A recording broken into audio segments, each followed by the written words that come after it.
Ang intense ng mga kaganapan ngayon sa abot kamay na pangarap sapagkat ikakagulat ng sobra ni Eric ang mga sasabihin sa kanya ni Giselle dahil sa hindi siya makapaniwala kung paano nito nalaman ang tungkol kay Justin.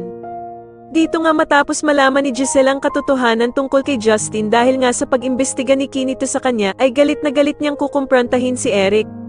Samantala ay ikaiinit naman ang dugo ni Doc Carlos nang malaman niya na kasama ng asawa niyang si Lynette si Doc Robert at pakiramdam nga nito na pinagtataksilan siya ng kanyang asawa.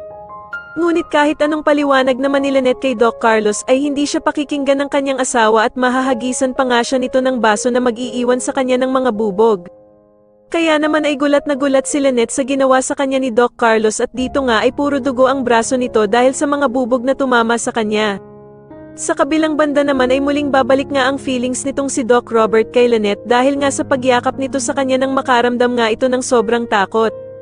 Pagsasabihan naman ni Doc Ray itong si Doc Robert na dapat na daw niyang tigilan itong si Lynette dahil nga sa may asawa na itong tao kaya naman ay dapat niya nang ipaubaya ito sa asawa niyang si Doc Carlos.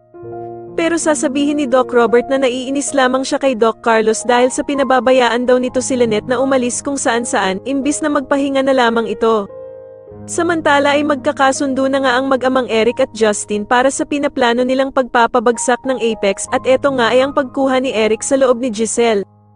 Dito nga ay plano nila na palaging magwawala si Justin at aawayin nito ang kanyang inang si Giselle at ipagtatanggol naman siya ni Eric laban sa anak niyang si Justin. Sa tingin nyo dito na nga kaya tuluyang lumabas ang totoong pagkatao ng anak ni Eric na si Justin, mas lalo na nga talagang nagiging exciting ang mga susunod na kaganapan kaya naman ay mas lalo pa nating abangan ang mas lalong gumigandang abot kamay na pangarap. Maraming salamat po sa inyong panonood at sana po ay masubscribe nyo ako. Maraming salamat po.